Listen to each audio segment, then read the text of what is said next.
Kumusta ang kahabaan ng Mendiola? Makinig po tayo sa ating programa, ating pagpanawagan ang tuloy ng pagpapanagot sa mga kurap at tiwali ng ating gobyerno. At para sumahin na ang ating programa, tinatawagan po natin ang National Chairperson ng anak bayan na si Ping Gomez.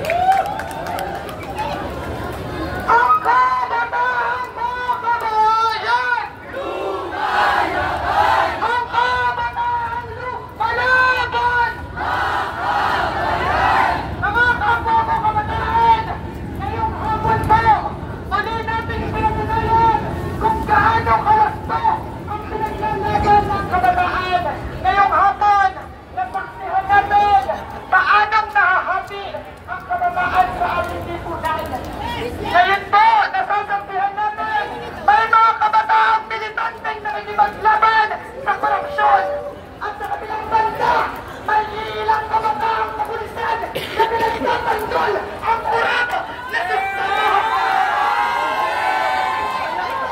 Kailangang diwa mga grupo sa kabataan. Kagaman, kinikilala natin na pag-asa ng bayan ang kabataan. Kagaman, kinikilala natin na may kapangyarihan ang pinasang estudyante. Ang laging tanong, saan ba nagsisilbi ang kabataan? At ngayong hapon po, kasama ang mga kabataan mula sa iba't ibang mga pamantasan, muli natin ipinakita na kailanman ang kabataan ay laging para sa masang anak tawis. Ang kabataan ay laging lalaban sa korupsyon. Ang kabataan ay hindi kailanman aanig kay Marcos at ang tanong sa mga kabataan, papaalisin ba natin si Marcos Jr.? Papaalisin ba natin? Malinaw ang kasagutan ng mga kabataan. Kaya, Marcos, mahina kayo sa mga balat nyo.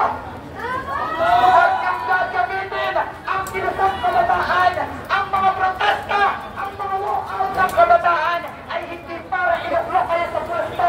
Ang protesta, ang walkout ng kabataan ay para alisin kayo sa pwesto at itayo ang gobyerno ng mamamayan. Ngayon, ang hamon sa lahat ng kabataan, lumikha ng kasaysayan. Ngunit, batang nakalikha sa rin ang kasaysayan, malinaw, kailangan sumanib ng kabataan sa masang anak pawis dahil hindi kakayanin ng kabataan ng tayo-tayo lang. Ngayon, sa naipatok ng kabataan, ang pinasangbukaw, ang panawagan, tumungo sa mga pagkawaan, tumungo sa mga samahan, at palakasin pa ang kilusan laban sa korupsyon, palakasin pa ang kilusan laban sa barokrat na kapitalismo, sa imperialismo, ang sosyalismo. Dahil kami sa pagkakaisa ng kabataan, kasama ng saligang alyansa ng manggagawa at magsasaka.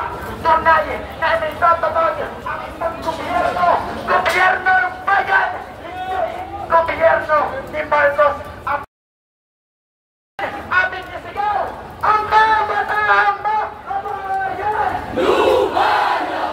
Ang kabataan lumayaban! Makabayan! Marcos! Alisin! Alisin! Alisin! Alisin! Marcos! Mas malakas! Marcos! Alisin! Alisin! Alisin! Alisin! Marcos! Maraming salamat po!